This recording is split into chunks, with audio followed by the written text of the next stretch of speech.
Okay, thanks for joining me. It's Mitch Collins here with Century 21 Energy Realty. Here we're going to be discussing the process of purchasing an investment property in northeastern BC and walk through the whole process of when we first connect right until you own the property and you're working with your property management company long term to manage the investment. So thank you very much for joining me. I hope this is very informative for you.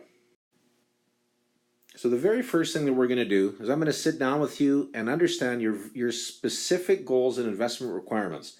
So I'm going to ask you things about how much time and effort you want to spend into a property, what your expected rate of return is, whether you're looking for cash flow predominantly or capital appreciation, or just what it is you really want your real estate investment to provide for you.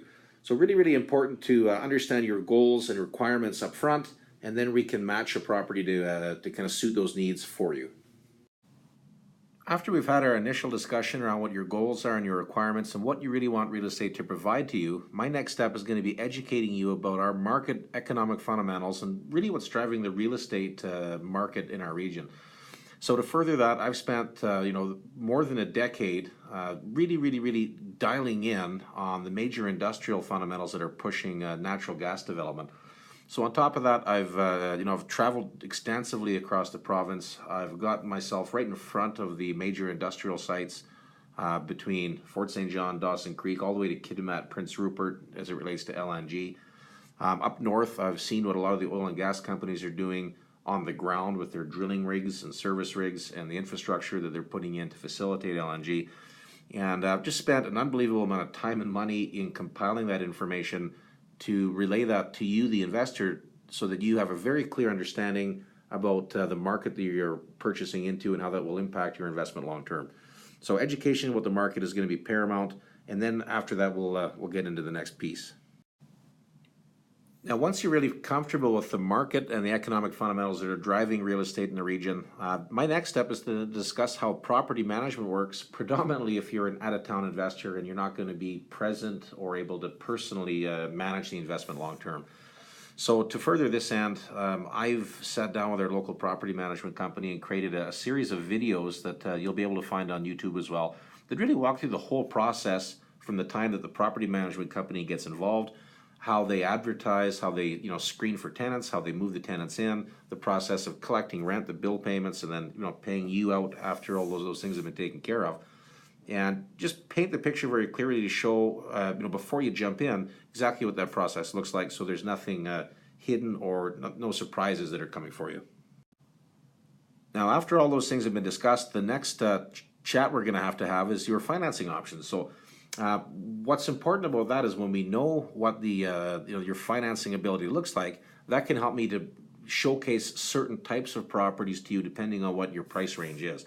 So if you came to me and you were able to qualify for $300,000, I'm not going to waste your time by sending you properties that are valued at $400,000, $500,000, and $600,000. We'll stick to your budget and things that you can make work.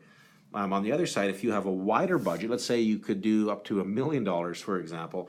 Well, in that case, I can show you a little bit of everything. So maybe, you could look at an option of maybe 2 or 3, smaller $300,000 condos, or maybe a legally suited home and a condo. It just changes up the dialogue and the options that I can lay in front of you.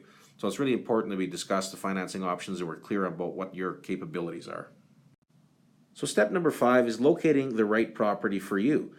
So once we know exactly what range of financing you look within, I'm not tied into any one developer, so I'm able to go out and bring all the options that are going to be best suited to what your goals and requirements are from everything that's available. Now, a lot of the time, the properties that I do deal with are not on MLS, so I've got a full array of all kinds of access to properties that you wouldn't likely find if you were just sitting on your home computer searching on MLS for properties that are up for sale.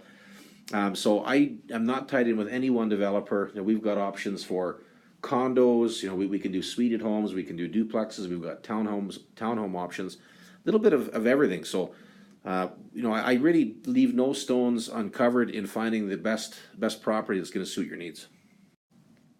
So after all that, writing the deal is actually pretty simple. Once we've uncovered the property that's going to suit exactly what your requirements are, then we go into the offer process. And it's pretty straightforward. I will have a secondary video that you'll be able to find on YouTube here shortly that just walks through exactly the whole contract itself. And we use the same contract again and again. So it's always the same BC Real Estate Association's contract. And they're very standard, nothing out of the ordinary with them. But once we write the deal, we make sure that you're protected, that you've got all the subject clauses that are worded in the way that's going to suit your requirements, and that you've got all the adequate time that you need to make sure your due diligence is completed. So we have enough time to make sure your insurance looks good, to make sure your financing is done satisfactory to yourself, and time for a home inspection and all those traditional kinds of things as part of the process. Okay, so typically after the offer has been signed and then it's been sent off to the seller and signed by the seller, generally speaking, there's about 5 business days that transact before we require a trust deposit. And trust deposits can be all over the place depending on the kind of property that we're buying. In the event of an older resale property, what's typical is between $5,000 and $10,000 for an older, like a resale home. In the event of a new pre-sale property, something that may not complete for 5 or 8 months, something that's going to be far out, it can be anywhere between $10,000 all the way up to 10% of the purchase price, just depending on the developer and the kind of property is.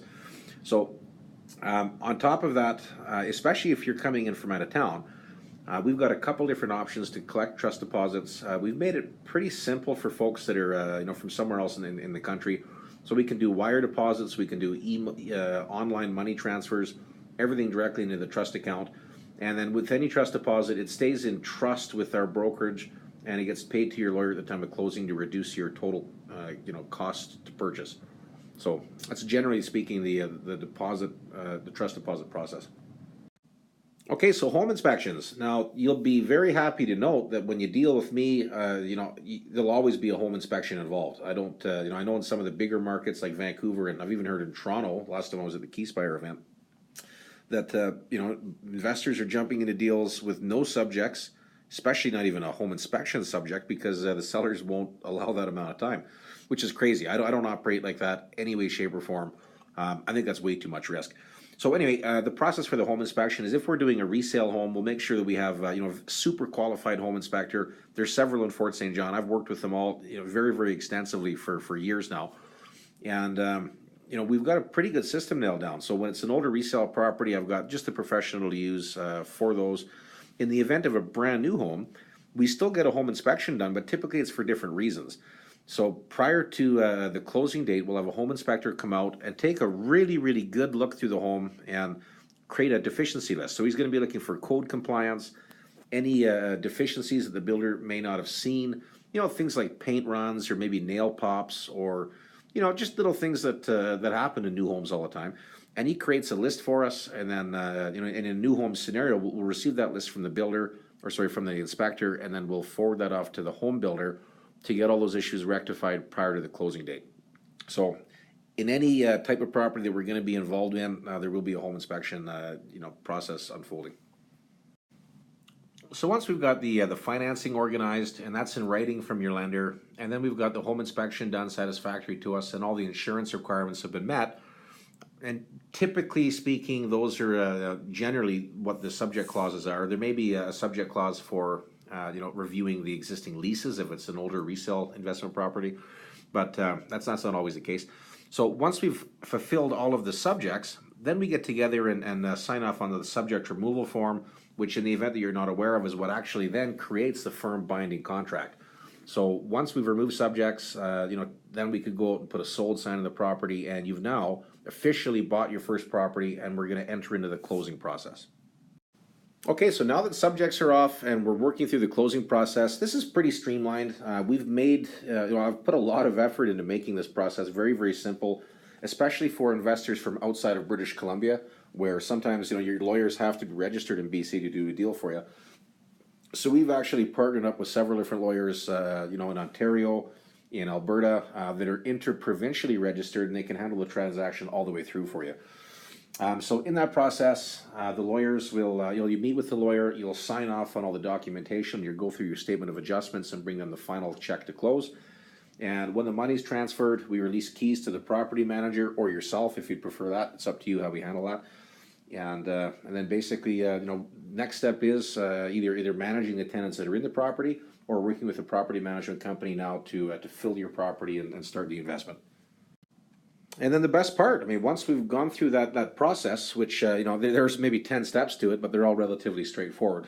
Then your investment begins. So we get your property manager involved, get the tenants situated in the property, everything working well, and then you start accruing cash flow and capital appreciation and mortgage pay down, and then then all that work starts to pay off.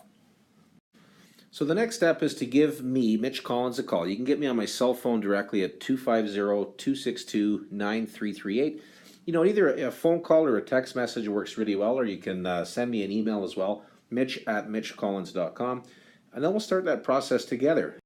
So on top of that, guys, don't wait to buy real estate. Buy real estate and wait. I know that's a bit of an over-cliched phrase sometimes, but you know what? I'm really happy I followed that exact advice when I started off, more than a decade ago. So look forward to hearing from you. Thank you very much for your time.